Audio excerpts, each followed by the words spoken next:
कहा जाता है कि हर सफल आदमी के पीछे एक औरत का हाथ होता है, लेकिन इस कहावत को पूरी तरीके से सही नहीं कहा जा सकता, क्योंकि हमारे भारत देश में कई ऐसे महान लोग हुए हैं जिन्होंने अपने जीवन में कभी शादी नहीं की और अकेले रहकर ही अपनी अलग पहचान बनाई। कुंवारे लोग देश और धर्म के प्रति ज्यादा समर्पित रहते हैं। ऐसा इसलिए क्योंकि उन्हें अपने घर परिवार की ज्यादा चिंता नहीं होती और वो अपना पूरा जीवन समाज कल्याण और देश के उत्थान के प्रति समर्पित कर देते हैं। आज की इस वीडियो में हम आपको भारत के 10 ऐसे महान लोगों के बारे में बताएंगे जिन्होंने लाइफ में शादी नहीं की और आज ये कामयाबी के मामले में किसी मिसाल से कम नहीं है। नंबर 10, रतन टाटा। रतन टाटा टाटा ग्रुप के अध्यक्ष हैं। GRD टाटा के बाद रतन टाटा ने टाटा ग्रुप की कमान संभाली थी। रतन टाटा ने टाटा ग्रुप बुलंदियों पर पहुंचाने का काम किया है। रतन टाटा आज किसी पहचान के मोहताज नहीं है। उन्होंने देश को आर्थिक रूप से मजबूती प्रदान करने में अहम भूमिका अदा की है। रतन टाटा 84 वर्ष के हो गए हैं और उन्होंने अपनी जिंदगी में कभी शादी नहीं की। एक इंटरव्यू में जब उनसे इस बारे में पूछा गया तो उन्होंने बताया कि जब वो लंदन में पढ़ाई कर रहे थे तब उन्हें एक लड़की से प्यार हुआ था। रतन टाटा ने उस लड़की से वादा किया था कि या तो वो उससे शादी करेंगे या फिर किसी से नहीं। उसी समय अचानक रतन टाटा की दादी की तबीयत अचानक खराब हो गई और उन्हें लंदन से वापस भारत आना पड़ा, लेकिन लड़की के माता पिता ने अपनी बेटी को भारत भेजने से मना कर दिया क्योंकि उस समय भारत का चीन के साथ युद्ध चल रहा था। इसके बाद उस लड़की ने शादी वहीं पर किसी अन्य लड़के के साथ कर ली। तब से लेकर आज तक रतन टाटा कुंवारे ही हैं। नंबर 9, योगी आदित्यनाथ। उत्तर प्रदेश के मुख्यमंत्री योगी आदित्यनाथ की लोकप्रियता लगातार बढ़ रही है। 19 मार्च 2017 से लेकर आज तक वो उत्तर प्रदेश के मुख्यमंत्री बने हुए हैं। इससे पहले सन 1998 से लेकर 2017 तक वो गोरखपुर से सांसद भी रहे हैं। मुख्यमंत्री बनने के बावजूद भी योगी आदित्यनाथ एक सन्यासी की तरह अपना जीवन व्यतीत करते हैं। वो रोजाना सुबह जल्दी उठ जाते हैं और पूजा पाठ करते हैं। केवल 22 साल की उम्र में ही अपनी योगी आदित्यनाथ ने सन्यासी बनने का फैसला कर लिया था, यानी उन्होंने तय कर लिया था कि वो पूरी जिंदगी कुंवारे ही रहेंगे। योगी आदित्यनाथ से एक टीवी इंटरव्यू में पूछा गया था कि उन्होंने शादी क्यों नहीं की। इस पर योगी ने मजाकिया अंदाज में जवाब देते हुए कहा था कि अच्छा हुआ मैंने शादी नहीं की, क्योंकि जिन लोगों ने शादी की है उनकी हालत में देख रहा हूँ और अच्छा ही है कि मैं इस टेंशन से मुक्त हूँ। नंबर 8, सलमान खान। बॉलीवुड इंडस्ट्री के मोस्ट एलिजिबल बैचलर माने जाने वाले सलमान खान की उम्र 56 साल हो गई है, लेकिन उन्होंने भी आज तक शादी नहीं की है और फ्यूचर में भी उनका शादी करने का कोई इरादा नजर नहीं आ रहा है। हालांकि यदि वो शादी करने का ऐलान करे तो आज भी लड़कियों की लाइन लग जाएगी, लेकिन शायद सलमान खान अपनी जिंदगी में भी टेंशन नहीं लेना चाहते। हालांकि सलमान खान का नाम सोमा अली, कैटरीना कैफ, ऐश्वर्या राय और यूलिया वंतूर सहित कई महिलाओं के साथ जोड़ा जा चुका है, लेकिन इनमें से किसी के साथ भी सलमान खान का रिश्ता ज्यादा समय तक नहीं चल सका। सलमान खान के एक इंटरव्यू में उन्होंने कहा था कि जोधपुर काला हिरण केस और मुंबई एक्सीडेंट केस के कारण उन्होंने शादी नहीं की थी। उन्होंने कहा था कि वो निर्दोष है, लेकिन यदि उन्हें सजा होती है तो उनके परिवार का ध्यान कौन रखेगा। नंबर 7, नवीन पटनायक। ओडिशा के 14वें मुख्यमंत्री नवीन पटनायक देश के सबसे अच्छे मुख्यमंत्रियों की सूची में भी शुमार है। वो पिछले 22 सालों से भी अधिक समय से ओडिशा के मुख्यमंत्री बने हुए हैं, जिनके साथ ही उनकी गिनती भारत के सबसे लंबे समय तक सीएम बने रहने वाले मुख्यमंत्रियों में की जाती है। उम्मीद है कि वो जल्द ही पवन चामलिंग के रिकॉर्ड भी तोड़ देंगे और लॉन्गेस्ट सर्विंग सीएम की लिस्ट में पहले स्थान पर आ जाएंगे। नवीन पटनायक की उम्र 76 साल हो गई है और उन्होंने भी जीवन भर अविवाहित रहने का ही फैसला किया। नवीन ने अपने पिता की मौत के बाद सन 1996 में राजनीति में कदम रखा था और 1997 बीजू जनता दल का गठन किया था। नवीन पटनायक के नेतृत्व में ओडिशा को 4 बार कृषि क्रमण पुरस्कार मिल चुका है। हाल ही में नवीन को उनके बेहतरीन काम के लिए फाउंडेशन लाइफस्टाइल अचीवमेंट अवार्ड से भी सम्मानित किया गया। नवीन पटनायक एक नेता होने के साथ साथ एक लेखक भी हैं, जो 3 किताबें लिख चुके हैं। नंबर 6, अन्ना हजारे। अन्ना हजारे एक महान समाज सेवी है। वर्तमान समय में उनकी उम्र 85 साल हो गई है। अन्ना हजारे को राइट टू इन्फॉर्मेशन के लिए काम करने वाले प्रमुख नेताओं में से एक माना जाता है। साल 2011 में जन लोकपाल विधेयक की मांग करते हुए अन्ना हजारे कई दिनों तक आमरण अनशन पर भी बैठे रहे थे और इस दौरान अरविंद केजरीवाल ने भी उनका भरपूर साथ दिया था, लेकिन अन्ना हजारे ने कभी राजनीति में कदम नहीं रखा। देश और समाज की सेवा के लिए उन्होंने कई बार अनशन किया और सरकार से अपनी बात मनवाकर ही रहे। अन्ना हजारे ने विवेकानंद की एक पुस्तक पढ़ी थी, जिसके बाद उन्होंने शादी न करने का संकल्प युवा उम्र में ही ले लिया था। अन्ना हजारे ने अपना पूरा जीवन देश और समाज की सेवा में समर्पित किया है और एक इंटरव्यू के दौरान उन्होंने कहा भी था कि समाज सेवा के खातिर उन्होंने शादी न करने का फैसला किया था। भारत सरकार द्वारा अन्ना हजारे को पद्म भूषण पुरस्कार से भी सम्मानित किया जा चुका है। नंबर 5, बाबा रामदेव। रामकृष्ण यादव, जिन्हें बाबा रामदेव के नाम से भी जाना जाता है, वो एक भारतीय योग गुरु हैं। उन्होंने योगासन व प्राणायाम योग के क्षेत्र में महत्वपूर्ण योगदान दिया है। रामदेव जगह जगह स्वयं जाकर योग शिविरों का आयोजन करते हैं। रामदेव अब तक देश विदेश में करोड़ों लोगों को योग सिखा चुके हैं। बाबा रामदेव के ऊपर आधारित किताब the Baba Ramdev phenomenon from मोक्ष टू मार्केट में उनके जीवन की कई घटनाओं का जिक्र किया गया है। साथ ही साथ बाबा रामदेव की शादी क्यों नहीं की है, इस बात का भी किताब में लिखा है। असल में उन्होंने दयानंद सरस्वती की किताब सत्यार्थ प्रकाश पढ़ने के बाद शादी न करने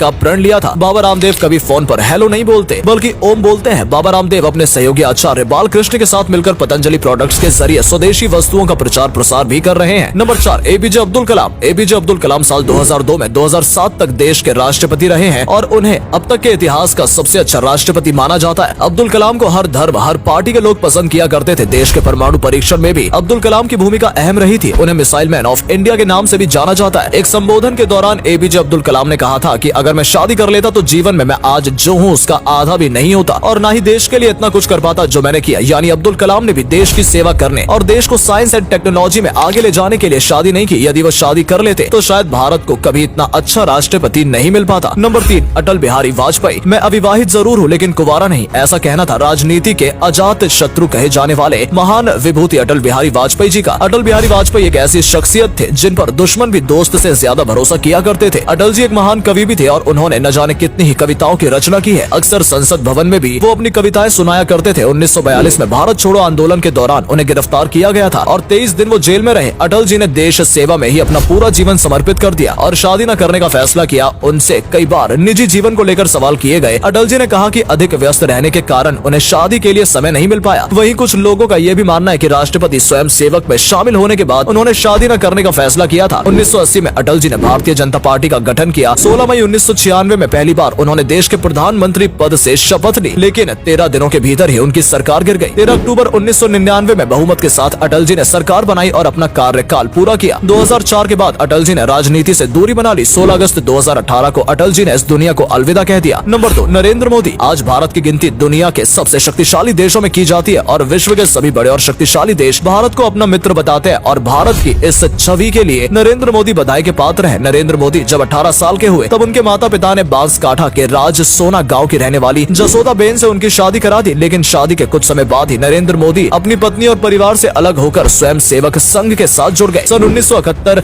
में मोदी जी ने आरएसएस ज्वाइन किया और यहीं से उनकी देश सेवा की असली कहानी शुरुआत हो गई। नरेंद्र मोदी भले ही शादीशुदा है लेकिन उन्होंने अपना पूरा जीवन एक सन्यासी और एक समाज सेवी के तौर पर व्यतीत किया है और यही वजह है कि हमने आज की लिस्ट में नरेंद्र मोदी का नाम भी शामिल किया है। साल 2014 में नरेंद्र मोदी देश के प्रधानमंत्री बने। आज पूरी दुनिया में नरेंद्र मोदी भारत देश के नारे गूंजते नजर आते हैं। नंबर 1, स्वामी विवेकानंद। विवेकानंद जी ने पूरे विश्व को भारतीय संस्कृति और आध्यात्मिक दर्शन के बारे में बताया है। स्वामी विवेकानंद जी के गुरु रामकृष्ण परमहंस थे। एक और जहां विश्व में विज्ञान और अध्यात्म के बीच में वाद विवाद चलता है, वहीं दूसरी ओर स्वामी विवेकानंद जी ने बताया कि विज्ञान अध्यात्म का ही एक ही अंश है। आज संपूर्ण विश्व में विज्ञान ने जितनी खोज की है उसमें कहीं न कहीं अध्यात्म और वेदांतों का योगदान रहा है। स्वामी विवेकानंद ने ब्रह्मचर्य का प्रतिज्ञा ली थी। सांसारिक भोग और विलासिता से ऊपर उठकर जीने की उनकी चेतना ने आकार लेना शुरू कर दिया था। उन्होंने कहा था कभी कभी विवाह के विचार उनके दिमाग में आते हैं लेकिन वो अपनी प्रतिज्ञा पर अडिग रहे। तो दोस्तों, ये थे भारत के 10 ऐसे लोग जिन्होंने कभी शादी नहीं की लेकिन भारत के विकास और एक नई पहचान दिलाने में इन्होंने अहम भूमिका निभाई थी। अपने अपने क्षेत्रों में इन सभी लोगों ने बेहतरीन काम किया है। उम्मीद करते हैं कि आपको हमारी आज की ये वीडियो पसंद आई होगी। क्या वाकई में एक कुंवारा व्यक्ति शादीशुदा शख्स से ज्यादा कामयाब होता है? इस बारे में अपने विचार हमें कमेंट करके जरूर बताएं। आज के लिए इतना ही। आपसे फिर मिलेंगे एक नई वीडियो के साथ। धन्यवाद।